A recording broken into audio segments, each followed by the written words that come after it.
बच्चों, कैसे हैं आप सब? आशा करती हूँ आप सब अच्छे होंगे, स्वस्थ होंगे। स्वागत है आपका इस कक्षा में। आइए आज हम पढ़ते हैं हिंदी व्याकरण का पाठ 1, भाषा, व्याकरण एवं वर्ण विचार। भाषा शब्द संस्कृत की भाष धातु से बना है, जिसका अर्थ है बोलना। इस भाष से ही भाष शब्द अस्तित्व में आया। इस प्रकार हम जो कुछ भी किसी भी प्राय से अपने मुख से बोलते हैं, वो सब भाषा है। भाषा मन के भावों या विचारों को अभिव्यक्त करने का माध्यम है।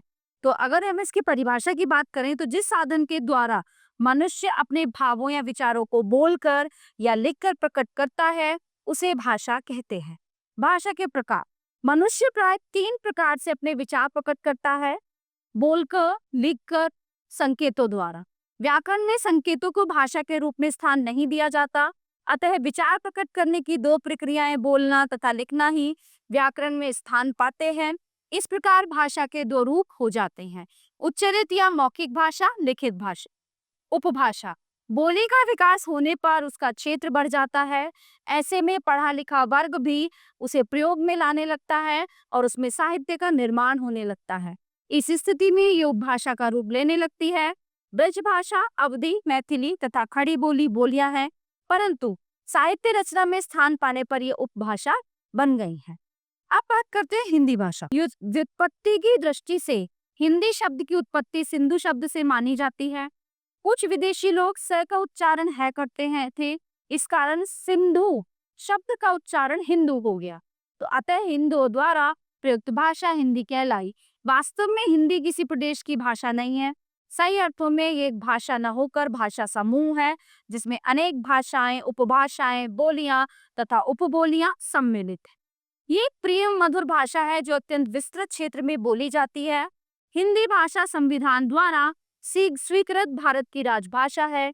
संस्कृत भाषा इसकी जननी है और इसी से अभिव्यक्ति की क्षमता इसे विरासत में मिली है। हिंदी भाषा अन्य भारतीय भाषाओं की तुलना में सरल है। इसकी लिपि वैज्ञानिक है। ये जैसी बोली जाती है ही लिखी जाती है। देश में अनेक प्रदेशों जैसे उत्तर प्रदेश, दिल्ली, हरियाणा, उत्तर प्रदेश, उत्तरांचल, मध्य प्रदेश, बिहार और राजस्थान आदि में इसे मातृभाषा के रूप जाना जाता है। भारत के दक्षिणी भाग, दक्षिणी भारत में बोली जाने वाली हिंदी भाषा दक्षिणी हिंदी कहलाती है। हिंदी की खड़ी बोली को राष्ट्रभाषा तथा राजभाषा का स्थान दिया गया है। हिंदी की उपभाषा है। हिंदी की उपभाषाओं को 5 वर्गों में बांटा गया है: पूर्वी हिंदी, ठीक है ना, अवधी, बघेली, छत्तीसगढ़ी, पश्चिमी हिंदी, बिहारी हिंदी, राजस्थानी हिंदी और पहाड़ी हिंदी। तो संपर्क भाषा के रूप में बोलचाल हिंदी का प्रयोग भारत के लगभग सभी क्षेत्रों में होता है। यह साहित्य के साथ साथ ज्ञान, विज्ञान, वाणिज्य, शिक्षा, माध्यम तथा तकनीकी कामों की भाषा के रूप में विकसित हो रही है। आज हिंदी केवल राष्ट्रीय ही नहीं, अपितु अंतरराष्ट्रीय स्वरूप भी स्थापित कर चुकी है। विश्व के अनेक देशों जैसे Fiji, Mauritius, Nepal, England, Canada, Guyana, Suriname, Trinidad Hindi में आदि हिंदी में बोली जाती है। हिंदी का मानक रूप। भाषा विशेष का प्रयोग विस्तृत भूभाग पर होने के कारण उसमें उसकी बोलियों और उपभाषाओं के प्रयोग होने लगते हैं तथा भौगोलिक भिन्नता के कारण उसके रूप में विविधता आ जाती है। अतः भाषा में एक रूपता तथा अनुशासन लाने की दृष्टि से उसके मानक रूप की आवश्यकता पड़ती है। इससे शब्दों की एक रूपता बनाए रखकर उनके प्रयोग भेद के भ्रम को दूर करने की व्यवस्था होती है। उदाहरण स्वरूप हिंदी में प्रचलित कई वर्ण अथवा संयुक्त व्यंजन ऐसे हैं जिनके 2 रूप प्रचलित है, जैसे इर और ए, अक्त और अक्त, हिर और हुन, द्र और ट, जाय और जाय। जैसे ऐसे में शिष्ट और सुशिक्षित व्यक्तियों द्वारा व्यवहार में लाए जाने वाली भाषा रूप ही स्वीकार किया जाता है। भाषा का ये व्यवस्थित रूप उसका मानक रूप कहलाता है। हाँ, वो मानक रूप बदलते रहते हैं ना, उस हिसाब से। भाषा के अंग। मनुष्य के विचारों की अभिव्यक्ति के लिए भाषा जिनका आश्रय लेती है, वे भाषा के अंग कहलाते हैं। ये हैं ध्वनि, वर्ण, शब्द, वाक्य और लिपि। लिपि का परिचय आप कक्षा 7वीं में प्राप्त कर चुके हैं। ध्वनि। ध्वनि भाषा का मूल है। किसी भाषा में प्रयुक्त होने पर ध्वनि वर्णों तथा शब्दों का ज्ञान करवाकर भाषा का रूप ले लेती है। इस प्रकार मौखिक भाषा के अंतर्गत छोटे से छोटे रूप को ध्वनि कहा जाता है। वर्ण या अक्षर। ये बुक से उच्चारित ध्वनियों के प्रतिनिधियों के रूप में ऐसे छोटे से छोटे चिन्ह होते हैं जो भावों को अभिव्यक्ति या अर्थ प्रदान करते हैं, जैसे अ, आ, क, च, ट। मौखिक भाषा में जिसे ध्वनि कहते हैं, लिखित भाषा में वही ध्वनि वर्ण कहलाती है। इस प्रकार लिखित भाषा की उस छोटी से छोटी मूल ध्वनि को वर्ण कहते हैं जिसके खंड ना किए जा सकते। ठीक है, वर्ण भाषा की सबसे छोटी इकाई है। उदाहरणतः ए, के, ते, पे, टे आदि वर्ण हैं, इनके और खंड नहीं किए जा सकते। अन्य उदाहरण देखिए, जल पीजिए, तो इस वाक्य में जल नाम संज्ञा है और पीजिए क्रियापद है। इन दोनों पदों के संयोगों को पृथक करने पर मूल अवयव निकल आते हैं जो वर्ण है। जल ज अ ल, पीजिए प ई ज ई ए। पहले पद में 4 ध्वनियां तथा दूसरे पद में 5 ध्वनियां हैं, तो ये ध्वनियां ही वर्ण कहलाती हैं, इनके और टुकड़े नहीं। वर्णमाला शब्द वर्ण प्लस माला से मिलकर बना है, जिसका अर्थ है वर्णों का समूह। तो किसी भाषा में जितने वर्णों का प्रयोग होता है उन सबको एक निश्चित क्रम में व्यवस्था में मिलाने पर वर्णमाला बनती है। हिंदी वर्णमाला के स्वरूप निम्न प्रकार हैं। स्वर अ आ ई उ ऊ रे ए ऐ ओ औ। अनुस्वार अंक विसर्ग अह, है ना, ये अयोगवाह है। व्यंजन क ख ग घ ण, ये इसी तरह से आप पढ़ेंगे, कवर चवर टवर टावर और पावर। ठीक है, अब आगे आगम अ ख ख ग ज फ। संयुक्त व्यंजन श त्र ज्ञ श्र, है ना। अन्य ड ढ हलचिन। ध्यान रहे कि सभी व्यंजनों में अ स्वर निहित होता है, जैसे क अ क। अतः किसी भी व्यंजन को स्वर रहित करने के लिए उसके नीचे हलचिल, जिसको हलन बोलते हैं, वो लगाया जाता है। वर्ण भेद, काइंड्स ऑफ लेटर्स। भाषा की ध्वनियों का उच्चारण होठों से लेकर गले तक के विभिन्न उच्चारण अवयवों की सहायता से होता है। उच्चारण की दृष्टि से वर्णों के 2 भेद माने गए हैं। पहला है स्वर, दूसरा है व्यंजन। हम बात करते हैं स्वर की। वह ध्वनि जो किसी अन्य ध्वनि की सहायता के बिना स्वतः बोली जा सके, स्वर कहलाती है। इस प्रकार जिन वर्णों का उच्चारण बिना किसी दूसरे वर्ण की सहायता के हो जाता है, वे स्वर कहलाते हैं। इनके उच्चारण में मुख से निकलने वाली हवा बिना किसी रुकावट के बाहर निकलती है। हिंदी में निम्नलिखित 11 स्वर हैं। अ आ ई उ ऊ रे ए ऐ ओ औ। स्वरों के भेद, उच्चारण की दृष्टि से स्वरों के निम्नलिखित भेद है। ह्रस्व स्वर, दीर्घ स्वर, प्लुत स्वर। ह्रस्व स्वर, जिन स्वरों के उच्चारण में बहुत कम समय अर्थात एक मात्रा काल लगता है, उन्हें ह्रस्व स्वर कहते हैं। इनकी संख्या 4 है। अ ई उ र। दीर्घ स्वर, जिन स्वरों के उच्चारण में ह्रस्व से दुगना समय लगता है, उन्हें दीर्घ स्वर कहते हैं। इनकी संख्या 7 है। आ ई उ ए ऐ ओ औ। प्लुत स्वर, जिन स्वरों के उच्चारण में दीर्घ स्वर से भी अधिक समय लगता है, उन्हें प्लुत स्वर कहते हैं।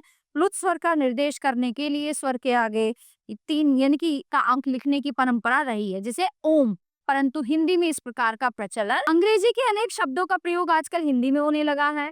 कुछ शब्दों जैसे कॉलेज, डॉक्टर, हॉल आदि में अ ध्वनि पाई जाती है। यह ध्वनि आ और ओ के बीच में स्थित है। इसका प्रयोग अंग्रेजी के शब्दों के लिए ही होता है ना। अब बात आती है स्वरों की मात्राएं। शब्दों को लिखते समय स्वर का प्रयोग 2 रूपों में किया जाता है। स्वर अपने मूल रूप में, जैसे अब, आम, इमली, इमली, और, औरत, औरत।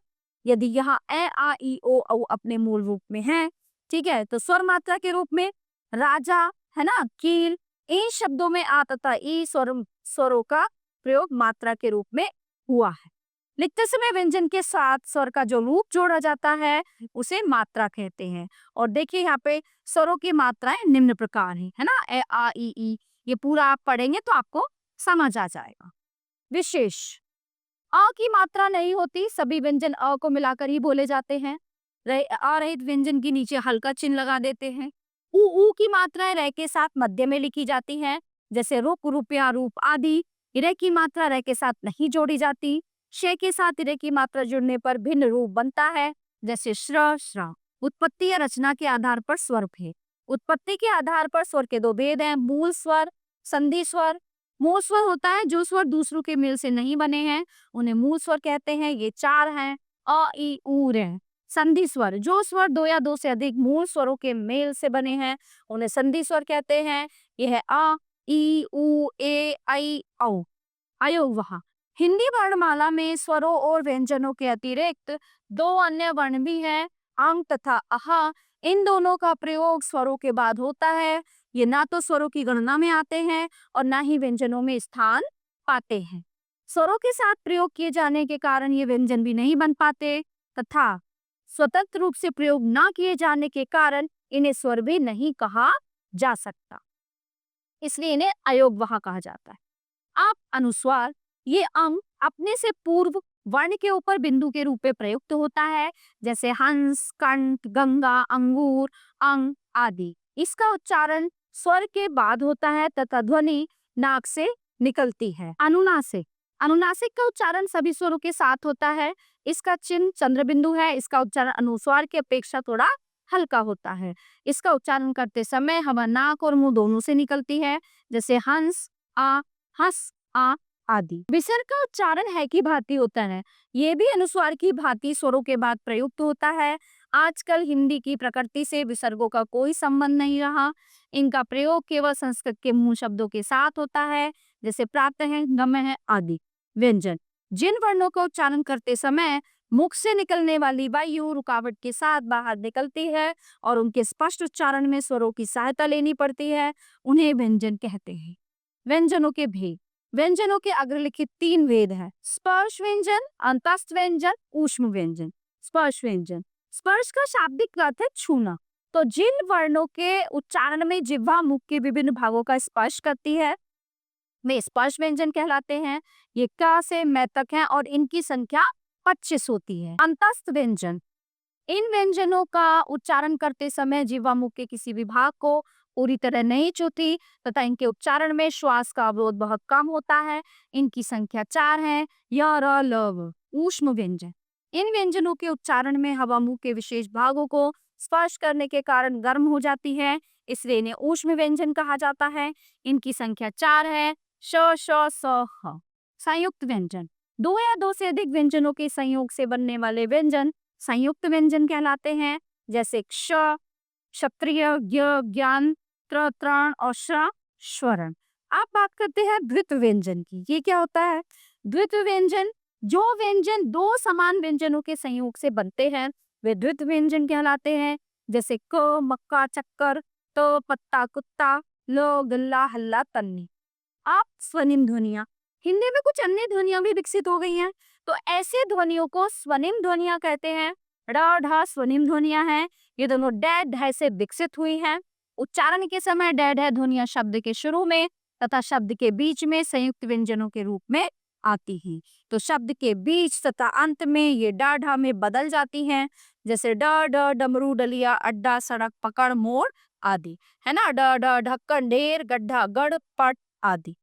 आगत ध्वनियां, हिंदी में ऐसी ध्वनियां जो पहले प्रयोग में नहीं थी, अरबी, फारसी, अंग्रेजी आदि शब्दों के कारण प्रयोग में आने लगी हैं, इन्हें आगत ध्वनियां कहते हैं। क, ख, ग, ज, फ आदि आगत व्यंजनों के रूप में हिंदी में प्रस्तुत किए जाते हैं, जैसे ताक, फन, बाग आदि आगत ध्वनियों के उदाहरण है। और इसी प्रकार अंग्रेजी की अ ध्वनि भी। प्यारे बच्चों, ये पाठ ये पे समाप्त होता है।